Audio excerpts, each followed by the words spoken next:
श्रीमद्भागवतम स्कंद 1 अध्याय 8 श्लोक संख्या 39। नेयं शोभिष्यते तत्र यथेदानीं गदाधरा त्वयात्परदर्हिरहिक्ता भाति खललक्षणा विलक्षणता। भगवान के चरणों में बहुत सारे अंकुश हैं। उन अंकुशों का जो भगवान के चरणों में चिन्ह होते हैं, उन चिन्हों के बारे में इस श्लोक में बताया गया है। भगवान के चरणों में चरण कमल जो तलवे होते हैं, उनमें भगवान के चरणों में कमल चिन्ह होते हैं। पहला होता है ध्वजा, दूसरा ब्रज, तीसरा अंकुश, चौथा छत्र, पांचवा कमल और छठा चक्र। इस प्रकार से भगवान के चरणों में 6 अंकुश होते हैं। चरणों में भगवान के चरणों तलवे में 6 चिन्ह होते हैं। तो 6 जो चरण होते हैं वो अलग अलग चरणों चिन्ह, अलग अलग अस्तित्व का जो अलग अलग उनका मीनिंग क्या होता है उसको यहाँ पे बताया गया है। जब भगवान हस्तिनापुर में पांडव के साथ रहते थे, तो पांडव के साथ जब भगवान रहते थे तो उस भगवान के चरणों में ये सारे चिन्ह होते हैं। तो भगवान जहाँ भी चलते हैं, ये चरण क्या करते हैं, उस भूमि को क्या करते हैं,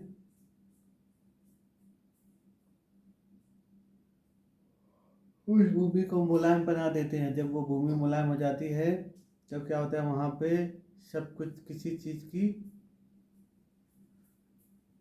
किसी चीज़ का अभाव नहीं रहता। ज़रूरत वहाँ पे किसी चीज़ की सब कुछ प्राप्त होता है वहाँ पे। ऐसे हम लोग नहीं सोच सकते कि हाँ इस चीज़ का वहाँ पे कमी है। जहाँ कि भगवान के चरण पड़ते हैं, जो भगवान का धाम होता है, वहाँ किसी चीज़ की आवश्यकता नहीं होती। भगवान आप ही आप वहाँ पे सब कुछ प्रकट करा देते हैं, या आप ही आप वहाँ पे प्रकट रहता है। क्योंकि भगवान के चरण वहाँ पर रहते हैं, इसलिए हर चीज़ हर वस्तु वहाँ पे विद्यमान रहती है। और क्या होता है, भगवान के जब चरण वहाँ पर रहते सब कुछ विद्यमान रहता है। तो जैसे होता है, जैसे बताया गया यहाँ पे, जब भगवान पांडव के साथ हस्तिनापुर में थे, जब भगवान पांडव के साथ हस्तिनापुर में थे, तब भगवान क्या करते थे, जितने भी हस्तिनापुर में जितनी भी भूमि थी, पांडव का राज था, सभी जगह भगवान क्या चलते थे। जब चलते थे सभी जगह, तब भगवान के चरण कमलों से जो जिस भूमि पर भगवान चलते थे वह भूमि कैसी हो जाती थी, बिल्कुल मुलायम हो जाती थी। और वहाँ भूमि जब मुलायम हो जाती थी तो यहाँ के जितने भी कंकड़ पत्थर हैं, कांटे हैं, वो क्या होते थे, सभी उस भूमि के प्रभाव से, भगवान के चरणों के प्रभाव से जब भूमि पड़ती तो उस भूमि बिल्कुल कोमल हो जाती थी। इसलिए वो भूमि उपजाऊ हो जाती थी। जहाँ पे भगवान रहते थे उस भूमि में कुछ भी उगाते थे, सब कुछ उग जाता था। और क्या होता है, जब भगवान के चरण कमल उस जगह में पड़ते हैं तो वहाँ चरण कमल में किसी प्रकार का कोई भी दिक्कत नहीं होती। क्योंकि भगवान के चरणों में बहुत सारे चिन्ह होते हैं। जो 6 चिन्ह यहाँ पर बताए गए हैं, भगवान उन चरणों से क्या करते हैं। पहला होता है भगवान के चरण में ध्वजा।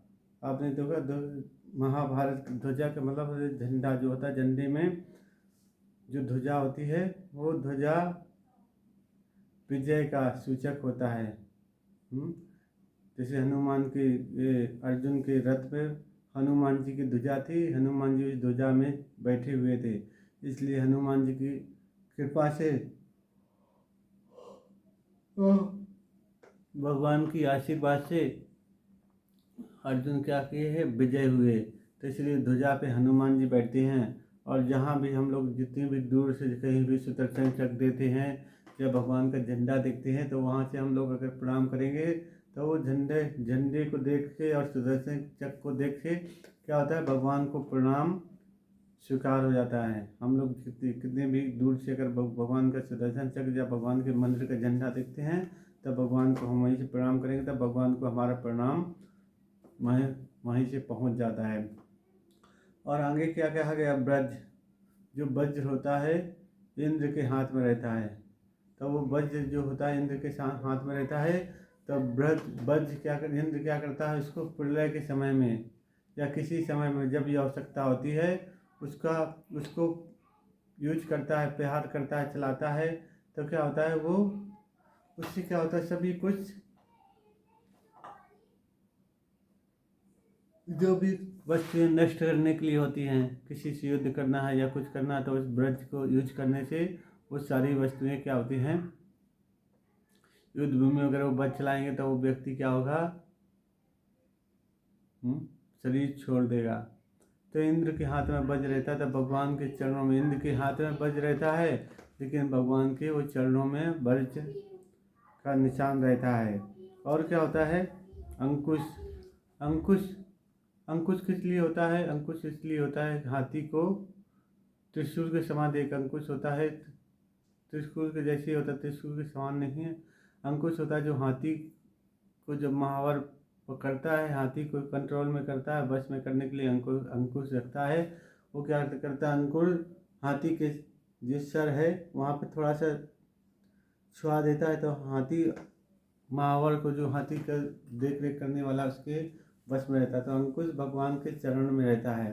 तो इस संसार में कितने भी जो कष्ट होते हैं, अगर भक्त भगवान के शरण में रहते तब भगवान उस अंकुश से क्या करते हैं, भगवान अपने भक्तों के संसार के जो कष्ट होते हैं उनका क्या करते हैं, निरूपण कर देते हैं, उनको अलग कर देते हैं, उनके दुख को, कष्ट को हर लेते हैं।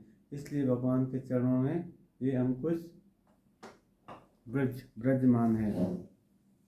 और आगे कहा गया है छत्र, भगवान की छत्र छाया जो दुनिया है, भगवान बोलते हैं भगवद गीता में, भोक्ता राम यज्ञ तपस्याम सर्वलोके महेश्वरम सुहृदम सर्वभूतानाम ज्ञात्वा माम शांति मृच्छति। भगवान की ही छत्र छाया में सारी दुनिया विद्यमान है। तो भगवान कहते हैं भोक्ता राम यज्ञ तपस्याम, सारी दुनिया के जो भोक्ता मैं ही हूँ। और क्या, जितनी भी तपस्या के यज्ञ किए जाते हैं उनके मालिक, उनके यज्ञ का जो फल मिलता है मुझे ही दिया जाता है। भोक्ता राम यज्ञ तपस्याम सर्वलोके महेश्वरम, सारी दुनिया का मैं ही मालिक हूँ। सर्वलोके महेश्वरम सुहृदम, जो इस प्रकार मुझे जान जाता है तो क्या, सुहृदम सर्वभूतानाम, उसको क्या होता है, भगवान को समझने के बाद उसको शांति प्राप्त हो जाती है। तो हम लोग देख सकते हैं कि भगवान के चरणों में ये छत्र होता है, छाता के समान। और भगवान के हाथों में क्या होता है, कमल होता है। भगवान कौन से हाथ में कमल लिए हैं, जब भगवान इस हाथ में कमल लिए तो उनका नाम दूसरा हो जाता है, दूसरे हाथ में कमल लिए हैं तो उनका नाम दूसरा हो जाता है। इसलिए भगवान के 4 हाथ होते हैं भगवान विष्णु के। तब भगवान क्या करते हैं, अपने हर एक रूप में अलग अलग जो भगवान के रूप होते हैं, हर एक अलग अलग रूप में अलग अलग हाथ में कमल रहता है।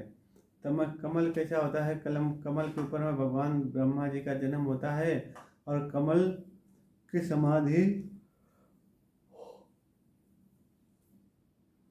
समान ही भगवान क्या होते हैं, भगवान की आंखें कमल के समान, जो कमल की पंखुड़ी थी भगवान उनकी भगवान की आंखें कमल के समान है। और लक्ष्मी जी के हाथ में भी कमल होता है। तो कमल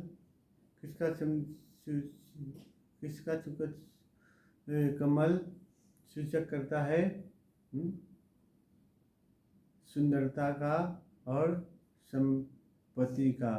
तो भगवान के हाथ में कमल, लक्ष्मी जी के हाथ में कमल है, और भी बहुत देवताओं के हाथ में अलग अलग होते हैं। लक्ष्मी जी का सूचक है और भगवान के शुभ सूचक होता है। जब भगवान अपने चरण हाथ में कमल रखते हैं तो भगवान की क्या करते हैं, भगवान की कृपा बरसती है, भगवान की कृपा की छाया उस कमल से निकलती है जो भक्त भगवान की शरण ग्रहण करते हैं।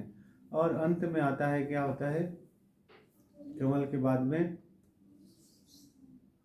कमल भगवान की नाभि से निकला हुआ, जब हम देखते हैं ना, जब भगवान क्षीरोदक साहिब विष्णु जो होता है गर्भ सागर में सोते हैं, उन्हीं की नाभि से क्या होता है, कमल निकलता है। कमल में सारा ब्रह्मांड, सारी दुनिया, जितने हम लोग देखते हैं 14 भुवन भक्ति विनोद ठाकुर में ने कहा गया है, नाम बिना कछु नाहि सवारो 14 भुवन मारे। भगवान के ही चरणों में जितने भी ब्रह्मांड हम लोग देते हैं, 7 हम पृथ्वी में हैं, 7 नीचे हैं और 7 ऊपर हैं, हम लोग बीच में हैं। तो 14 भुवन भगवान के जो नाभि में कमल है, कमल की नाल में सारे भुवन क्या है, विद्यमान है। और भुवन विद्यमान है, ब्रह्मा जी का कमल के ऊपर जन्म होता है। इस प्रकार हम लोग देख सकते हैं कि भगवान के ही चरणों में जितने ये कमल का चिन्ह है, तो भगवान इसको सूचक करते हैं कि सब कुछ मेरे अंदर, संसार में जो कुछ है सब कुछ मेरे चरणों में ही है। और आगे देखते हैं सुदर्शन चक्र। सुदर्शन चक्र क्या करता है, भगवान सुदर्शन चक्र अपने साथ रखते हैं, चरणों में रहता है। सुदर्शन चक्र कैसा सूचक होता है, सुदर्शन चक्र एक काल के समान है। जैसे हम लोग महाभारत में देखते थे, एक पहिया जैसा चलता था महाभारत का जो सुदर्शन था, उसको बोलते थे काल। बोला मैं क्या हूँ, चक्र, काल चक्र हूँ। तो भगवान के चरणों में सुदर्शन चक्र रहता है, तो वो क्या है, भगवान ही एक काल हैं। काल क्या करते हैं, सब कुछ समय के हिसाब से सब कुछ करता रहता है। बच्चे जन्म होते हैं, फिर धीरे बढ़ते हैं, फिर बच्चे और बढ़ते जवान होते हैं, फिर उसके बाद क्या होता है, काल के हिसाब से सब कुछ संसार में बदल जाता है, कुछ नहीं रहता है। इसलिए भगवान काल सुदर्शन चक्र काल के समय रूप में क्या करते हैं, समय के रूप में सुदर्शन के चक्र जैसा सभी कुछ बदलते रहते। जैसे सुदर्शन चक्र होता है, जब चलता है तो अपना क्या करता है, चलता है तो क्या करता है, अपना चलते चलते काम करता रहता है। सुदर्शन चक्र किसी को वश छोड़ा गया तो सुदर्शन चक्र क्या करेगा, उस व्यक्ति को समाप्त कर देगा। तो इसी प्रकार से समय जो है, काल जो है चक्र के समान है। तो इस काल क्या करता है, अपनी अपनी समय के हिसाब से सब कुछ समाप्त कर देता है। आज हम सुंदर हैं तो कल हम लोग बदसूरत हो जाएंगे। आज हम धनवान हैं तो कल हम लोग क्या हो जाएंगे, कंगाल हो जाएंगे। आज हम सुखी हैं तो कल दुखी हो जाएंगे। आज दिन है, रात है, इस प्रकार से सब कुछ काल के हिसाब से बदलता रहता है। कोई ये नहीं सोच सकता कि हाँ मैं जवान हूँ तो हमेशा ही जवान रहूँगा, कभी बूढ़ा नहीं होऊंगा। या कोई स्त्री है या कोई सुंदर व्यक्ति है, बोल सकता है हाँ मैं खूबसूरत हूँ, हमेशा खूबसूरत रहूँगा, कभी बूढ़ा, कभी बदसूरत नहीं होऊंगा। काल के हिसाब से ये सब कुछ चेंज होता रहता है। जैसे हम लोग देखते हैं, जब बारिश आती है तो जितने भी गड्ढे होते हैं ज़मीन में, बारिश के समय आने के बाद में जब बारिश आ जाती है तो जितने भी गड्ढे होते हैं, वो क्या करते हैं, गड्ढे सब मिट्टी से क्या होते हैं, भर जाते हैं, गड्ढे वहाँ पर नहीं रहते हैं। उसी प्रकार से जब गड्ढे मिट्टी से भर जाते हैं बारिश के समय में, उसी प्रकार से संसार में जिस चक्र है भगवान का, समय के हिसाब से सब कुछ बदलता रहता है, कभी एक जैसा नहीं रहता। इसलिए ये भगवान के चरणों में इस प्रकार के चिन्ह हैं। और भगवान जहाँ पर रहते हैं, इस चरणों के, भगवान के चरण जहाँ पर रहते हैं और भगवान जिस जगह रहते हैं चरण भी रहेंगे, उस जगह की क्या होती हैं, उस जगह क्या होती, फलती और फूलती, वहाँ का सब जगह जो है अभी सभी प्रकार से किसी प्रकार की कमी नहीं रहती है, सब कुछ वहाँ पे प्राप्त होता है। और हम देख सकते हैं कि जैसे भगवान का सुदर्शन चक्र और क्या काम करता है, सुदर्शन चक्र काम करता है काम, क्रोध, पहला होता है काम। तो काम क्या होता है, ध्वजा क्या करती है, हमारे काम को क्या करती है, हमारे हृदय में बहुत सामना है। जब ध्वजा को हम भगवान के स्मरण करेंगे तो ध्वजा हमारे हृदय में जो काम है उसको क्या करेंगे, समाप्त करेंगे। और व्रज क्या होता है, व्रज जो होता है क्रोध। अगर हम लोग भगवान के व्रज जो भगवान के चरणों में चिन्ह है उसको याद करेंगे तो हमारा क्या होगा, क्रोध कम होगा। और आगे बताया गया है काम, क्रोध, लोभ। लोभ जो भगवान के चरणों में अंकुश है उसको हम लोग स्मरण करेंगे तो हमारा जो लोभ होता है, मोह, अंकुश को याद करने से मोह समाप्त होता है। संसार में जो मोह होता है, मोह कैसे होता है, ये मेरा है, ये मेरा है, मोह है। और लोभ, लोभ मतलब मोह और लोभ क्या होता है, लोभ कभी समाप्त नहीं होता है। कितना भी व्यक्ति धनवान हो, वो अगर आज उसको 1 रुपया मिला है तो कल सोचेगा 2 मुझे चाहिए। अगर कल उसको 2 मिल जाएंगे तो बोले 3 चाहिए, 3 चाहिए। आज 10,000 मिले तो 20,000 चाहिए। इसी प्रकार से हम लोग देख सकते हैं धनवान व्यक्ति जो होते हैं सभी लोभ से कोई नहीं छूट सकता। आज के बाद सभी लोग लोभी संसार में हैं, कुछ ना कुछ चाहते हैं। एक चीज़ मिली है तो दूसरी चाहिए, दूसरी मिली तीसरी चाहिए, तो उसको डबल करना चाहते। इसलिए लोभ भगवान को जब हम लोग क्या करेंगे, छठ को याद करेंगे जो भगवान के चरणों में, तो उससे हमारा लोभ समाप्त होगा। और क्या होता है, कमल। जब कमल को हम लोग याद करेंगे तो होता है हमारे क्या होता है, देश और ईर्ष्या। जो ईर्ष्या होता है, हम लोग दूसरे से ईर्ष्या करते हैं, तब भगवान के चरण, जो भगवान के चरणों में कमल है उसको याद करेंगे तो हमारे अंदर जो ईर्ष्या, लोगों के प्रति हमारी ईर्ष्या रहती है, वो क्या होगा, ईर्ष्या हमारी धीरे धीरे समाप्त होगी। और ईर्ष्या के साथ साथ जो ईर्ष्या क्यों होती है, ईर्ष्या इसलिए होती है क्योंकि हमारे पास ये वस्तु नहीं है, दूसरे के पास है, तो दूसरे को वस्तु क्यों प्राप्त हुई है। हम लोग इसीलिए ईर्ष्या करते हैं। इसलिए कहा गया ईर्ष्या देश, ईर्ष्या और देश हमारे क्या होते हैं, शत्रु होते हैं। और जो भगवान का लास्ट में है चक्र, सुदर्शन चक्र, वो क्या आता है, अहंकार का सूचक है। हमारे हृदय में बहुत सारे अहंकार होते हैं। अगर हम लोग ऐसे क्या करेंगे,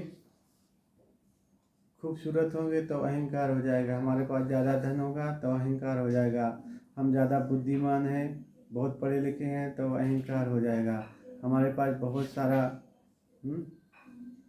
विद्वान हैं, बहुत विद्वान हैं, बहुत सारा वैभव है हमारे पास, तो हमारा अहंकार ऑटोमेटिक आ जाता है।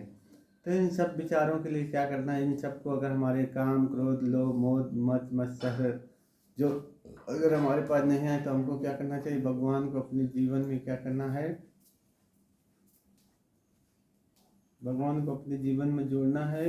और जोड़ के जब भगवान हमारे साथ रहेंगे जीवन में तो हमारा किसी प्रकार का क्या होगा, हमारे अंदर जितने भी ये 6 शत्रु होते हैं उस शत्रु क्या करेंगे, हमको सताएंगे नहीं। और हम क्या करेंगे, भगवान की कृपा से इन सारे शत्रुओं को जीत के क्या करेंगे, भगवान का भजन करेंगे, भगवान का नाम जप करेंगे। जब भगवान का नाम जप करेंगे तो ये सारे शत्रु क्या करेंगे, हमारा पीछा छोड़ देंगे, हमको सताएंगे नहीं। तो ये शत्रु हमेशा ज़िंदगी भर हमको सताते रहते हैं किसी न किसी रूप में। इसलिए हमको भगवान का भजन करना चाहिए, भगवान की कृपा का आशीर्वाद प्राप्त करना चाहिए। हरे कृष्णा कृष्णा कृष्णा हरे हरे, हरे राम राम राम हरे हरे। श्रीमद् भागवतम की जय, चैतन्य महाप्रभु की जय। गौर प्रेमानंदे, हरे हरे बोल।